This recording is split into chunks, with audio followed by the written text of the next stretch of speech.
What is up, YouTube family? Welcome to another video. It is getting pretty late in the evening already on a Thursday. It is about 8:30. I just got back from a push workout at the gym, went straight from work. Just a quick little video while it's on my mind. A lot of people in the keto carnivore community, are trying to optimize their health to the best in the best possible way they can. And I get approached often, see posts in Facebook groups, posts on Instagram, whatever it might be, about differences between grass-fed meat and grain-fed meat. Let me get this out of the way and say that first and foremost, I think it is most important that you decide to make a dietary change in your life that allows you to get a majority of your nutrition from animal foods, whether they be grass-fed or grain-fed. That is a good place to start. And as you continue on with a ketogenic or carnivore or Paleolithic ketogenic diet, you can then make changes as your budget allows to optimize that diet with grass-fed products when possible. So with that said, I'm going to touch on a few of the reasons why I prefer grass-fed over grain-fed. These are not in numerical order, but the first reason why I prefer grass-fed animal products to grain-fed is, surprisingly, and I know a lot of people will disagree with me on this, is the taste.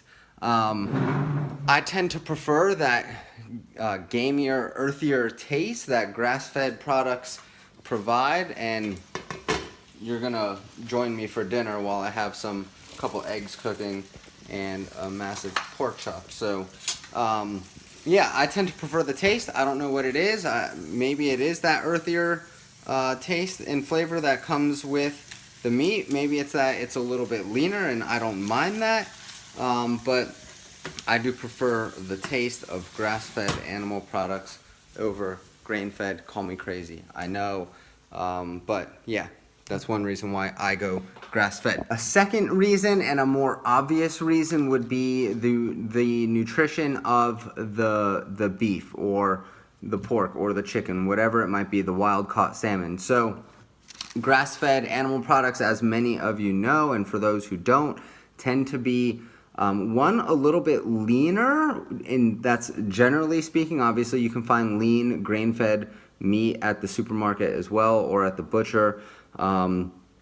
But if you're looking to optimize your protein to energy ratios in order to burn more body fat, some leaner cuts of meat may be a little bit better for that. Obviously, the less energy you're taking in, the more opportunity your body has to liberate stored energy and use stored body fat as energy and use that instead. So that's a reason when it comes to nutrition and the higher omega-3 content. So omega-3s, things like DHA, can help promote brain health and function.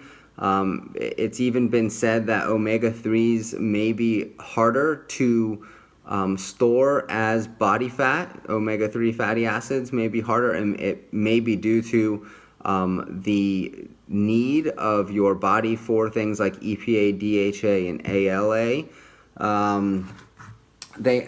Grass-fed meat is higher in vitamin A, which obviously is great for eye health, among other things.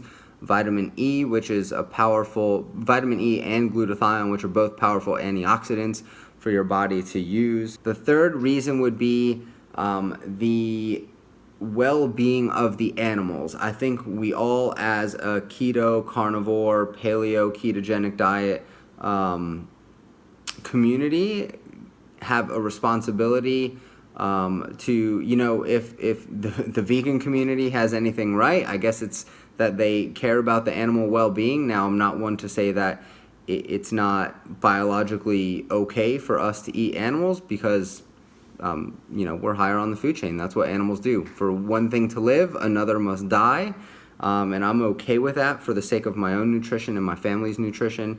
But I do think we do owe it to the animals to allow them to be animals while they are on Earth, and in their more natural habitats, out on pastures, grazing, whatever they're doing, forming a sense of community, bonding, whatever it might be. And with that, they can in turn produce a more nutrient-dense soil for us to continue to use to raise animal foods. A company like White Oak Pastures in Georgia, our neighbors to the north here in Florida, are doing some research about the carbon emissions that their farm is producing, and how it is a net negative. They are producing regenerative soils for the grasses and their land to capture carbon dioxide out of the air, again helping to benefit the environment in a multitude of ways. So and that kind of transitions into the fourth point, which is the environment. So according to the EPA, you can go on EPA.gov and find this, about 9% of greenhouse gas emissions come from agriculture, and that is both plant agriculture, so crops and monocropping, as well as livestock agriculture. So 9% of greenhouse gas emissions come from that. Regardless of what you hear on the mainstream, 50% of this and that it's not true, according to the EPA. Not that I believe everything the government says, but in this instance I do. Of that, it's close to a 50-50 split between crops and animal livestock when it comes to the greenhouse gas emissions of that 9%. So about 4.5 if you were to round up or down either way, plus or minus a couple tenths of a point. And of that 4.5% that greenhouse gas emissions coming from animal products, only 2% of that 4.5% is from beef or cattle. So again, if you're being misled to believe otherwise, then go on the EPA's website, EPA.gov, and start searching to find the true facts. So just to recap, the taste of the product, I tend to enjoy the taste of grass-fed products more.